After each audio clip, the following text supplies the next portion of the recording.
प्रिय दर्शकों, नमस्कार।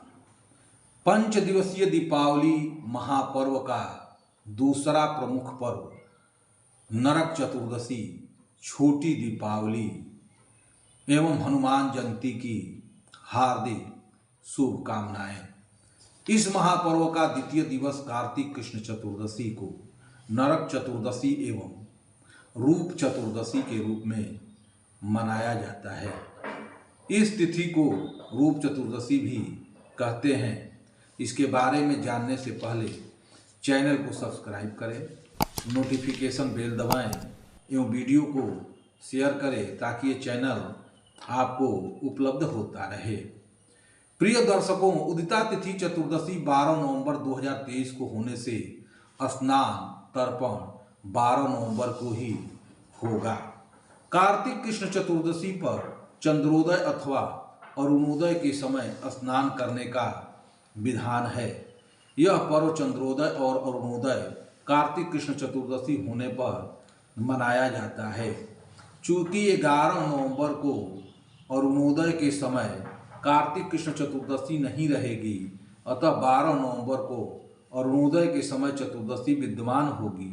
अतः 12 नवंबर को स्नान दान तर्पण होगा, जबकि 11 नवंबर शनिवार को ही नरक चतुर्दशी का दीपदान प्रदोष काल में किया जाएगा। दर्शकों, इस दिन नरक चतुर्दशी को सूर्योदय से पहले उपटन लगाकर शीतल जल से स्नान करना चाहिए। स्नान के समय अपमार्ग को से शरीर को स्पर्श कराना चाहिए।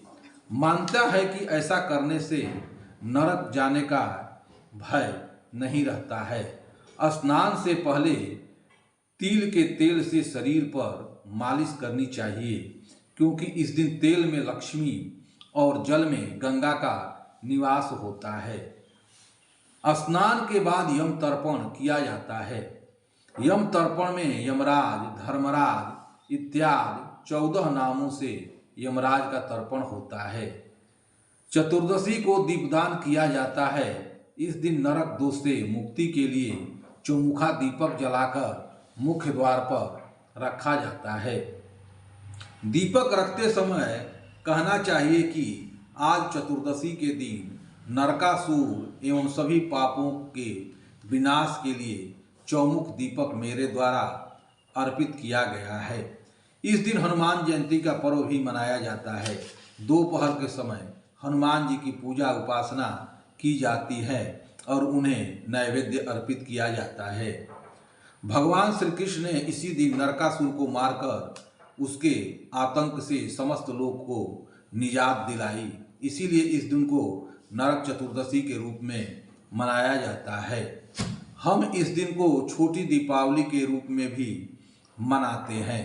पुराणों में कथा आती है कि स्नान के पश्चात भीगे वस्त्रों से ही मृत्यु के रूप 2 श्वानों को मंत्र पढ़ते हुए दीपदान दे।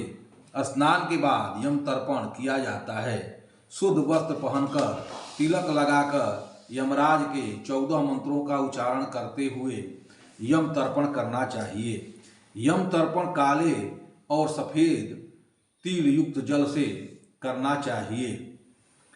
तर्पण करते समय यमराज के 14 नाम ओम यमाय नमः, ओम धर्मराजाय नमः, ओम मृत्युवे नमः, ओम अंतकाय नमः, ओम वैवस्वत्याय नमः, ओम कालाय नमः, ओम सर्वभूतक्षयाय नमः, ओम औदुम्बराय नमः, ओम दघनाय नमः, ओम नीलाय नमः, ओम परमेष्ठिने नमः, ओम प्रिकोदराय नमः, ओम चित्राय नमः, ओम चित्रगुप्ताय नमः। इन 12 मंत्रों को 3-3 अंजुलि जल देकर दक्षिण की तरफ मुख करके जल देना चाहिए। इसे जिनके पिता जीवित है उनके द्वारा भी ये तर्पण किया जा सकता है। इस यम तर्पण में यज्ञोपवीत जनेऊ को कंठी की तरह रखें। दक्षिण की ओर मुख करके प्रत्येक मंत्र के साथ 3-3 बार जलांजलि देव तीर्थ से अर्पित करनी चाहिए। इनसे वर्ष भर में किए गए पाप नष्ट हो जाते हैं। चूँकि यमराज में धर्मराज के रूप में दैवत्व और यमराज के रूप में प्रतित्व के ये दोनों अंश विद्यमान होते हैं। इसी कारण इसे काले और सफेद तिल से युक्त जल से तर्पण किया जाता है। इस दिन सायंकाल 11, 21 अथवा 31 दीपक जलाने का विधान है, जिसमें 5 या 7 दीपक घी का होना चाहिए।